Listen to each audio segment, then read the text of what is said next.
President Draupadi Murmu confirms Padma Award 2024 on 132 awardees जहाँकि आमर जनवरी 25 रे घोषणा कर दिया जाइथिला।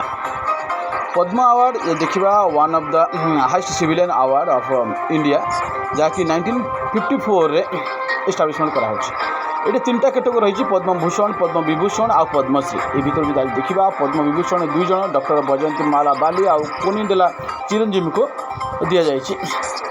जो देखा कि आम पद्म भूषण आमर 9 जन को दि जाइए। से भितर एम फतिया बीबी आउ सब रही रेस्ट 121 जन को दी जाइए पद्मश्री अवार्ड।